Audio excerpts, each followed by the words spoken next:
Deputy mayor Ranjan सरकार की गाड़ी पर हमला करने और जान से मारने की धमकी देने के आरोप में 2 गिरफ्तार। सिलीगुड़ी में होली की दोपहर शराब के नशे में धुत बदमाशों द्वारा डिप्टी मेयर रंजन सरकार पर हमला करने का आरोप में 2 लोगों को गिरफ्तार किया गया है।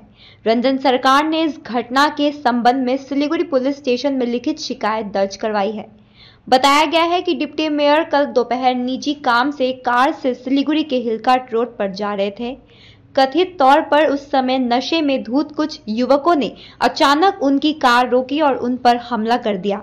यहां तक कि उन्होंने उसे जान से मारने की धमकी भी दी। इसके बाद वह वहां से चले गए और पुलिस को मामले की सूचना दी। रविवार को उन्होंने सिलीगुड़ी पुलिस स्टेशन जाकर लिखित शिकायत दर्ज करवाई है। इस मामले में पुलिस ने 2 लोगों को गिरफ्तार किया है और मामले की जांच कर रही है। पुलिस बोलছে যে করে ফেলবে খুব তাড়াতাড়ি। আমিও আশাবাদী, কারণ এটা চলতে দেওয়া যায় না। আমার নিজের বাড়িতে যদি আমি চলাচল না করতে পারি এর থেকে লজ্জার কিছু নেই। এটা বাংলায় হবে না। ওনারা অ্যাডমিনিস্ট্রেটিভ দেখবে, আমরা পলিটিক্যালি দেখব। এরকম রাজনৈতিক কোনো দেখছো কিছু রয়েছে এর মধ্যে? সেটা তো না আসা অবধি বোঝা যাচ্ছে না, অনেক কিছু খবর পাচ্ছি। উনি আশ্বস্ত করলেন যে খুব তাড়াতাড়ি পাওয়া যাবে এবং যে ছেলেটি করেছে তার প্রিভিয়াস ব্যাকগ্রাউন্ড আছে এই ধরনের, দেখছে। নিরাপত্তারক্ষী যেহেতু থাকে আপনার সঙ্গে, সেই সময় কালকে ছিল না। কালকে যেহেতু হোলি ছিল, আমি সচরাচর ওই দিনটা আমি সেকেন্ড হাফটা অ্যাভয়েড করি। ওটা তো ছুটি চাই গেছিলো, একজনই আমার পিএসও ছিল না। তো আর শহরে আমি মনে করি না যে পিএসও নিয়ে সবসময় ঘুরতে হবে। এটা আমার শহর, আমি এখানে 40 বছর ধরে পলিটিক্স করছি। আমার জীবনের জন্ম থেকে আমি আজ অবধি এখানে আছি। প্রায় বেশিরভাগ মানুষের সঙ্গে সম্পর্ক ভালো। 2-4টা বাইরের লোক এসে কিছু করলো, এটাতে আমি ভয় পাওয়ার কিছু নেই। আমরা রাজনৈতিকভাবে লড়বো, প্রশাসন তো দেখবেই। প্রশাসন কালকেই কথা হয়েছিল, কালকে ফোন করেছিল, বলেছি ডিটেলে। না না, আমি শিলিগুড়িতে নিরাপত্তা বাড়িয়ে ঘোরানোর কোনো মানে হয় না। রাজনীতি করি, সিপিএমের বিরুদ্ধে লড়াই করেছি, 40 বছর ধরে পলিটিক্সে আছি। সিপিএমের হাই টাইমে কঠিন জায়গার থেকে রাজনীতি করেছি, ক্যান্ডিডেট হয়েছি, জিতেছি। সুতরাং এইসব নিয়ে ভাবি না। ছাত্রজীবন থেকে লড়ে এসেছি। এইসব হুলিগানিজম থাকবে, এদেরকে ঠান্ডাও করব আমরা, রাজনৈতিকভাবেও করব, প্রশাসনিকভাবেও করব। পুলিশ দেখছে, পুলিশ কাজ করছে নিশ্চয়ই। হয়তো এখান থেকে চলেও যেতে পারে, পালিয়ে যেতে পারে, সেটা তো পুলিশ বলতে পারবে, আমি বলতে পারবো।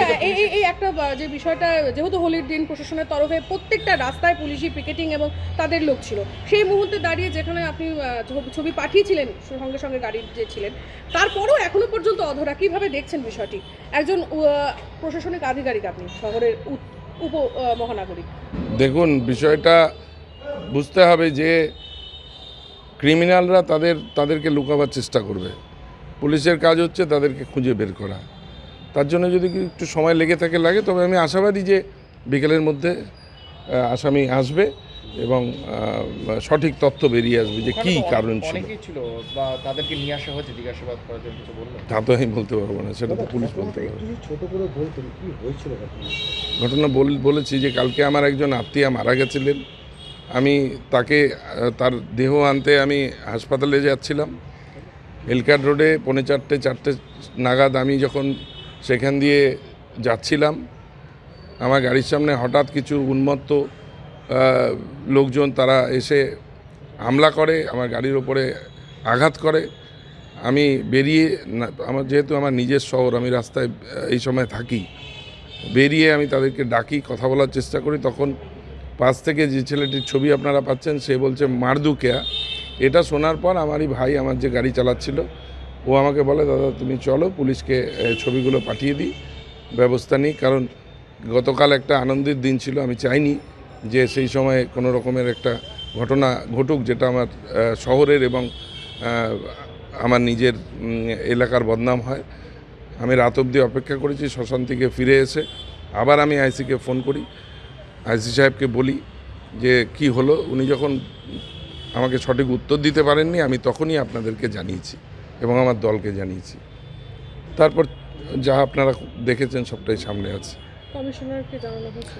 সবাই জানেন, এখন সর্বোচ্চ জায়গা থেকে সব জায়গাতে জানানোর চেষ্টা করেছি, জানিয়েছি। কতদিন সময় ছিল পুলিশ? আজকেই বলেছে করবে। বা যারা ছিল তাদেরকে কেন নিয়ে আসা হলো না? তারা কি তাদের লোকাল মানে স্থানীয় না বাইরের? কয়েকজন আমাকে চিনেছে, কিন্তু যে ছেলেটি এবং যে ছেলে দুটো মূলত অ্যাটাকটা করেছিল, তা ওরাই বলছিল যে এরা সব বাইরের। किलो पुरस्कार विजेता खुशविंदर सिंह के तपाए हुनुंछय अस्पाली को करोड़पति। डिजाइन रेडी है सर, आप बताइए हाइट कितना रखना है sir? Corona material final sir, याद करोगे जिंदगी में 28 मिनट तो नर्सों ले लेते हैं। होमलैंड में हम सर नहीं खाएंगे, बस घर सजाएंगे। Hassle-free interiors from start to finish. 360-degree management, expert-led designs, delivery in 45 days. Homeland. Interiors made easy. Homelane, Siliguri. Selection Furniture, opposite Vega Mall, next to Zudio. Call 7699736111. Sorry पापा, मेरा selection नहीं हुआ। It's okay बेटा, चलो दोबारा मेहनत करते हैं। सूर्या है, सुकून है।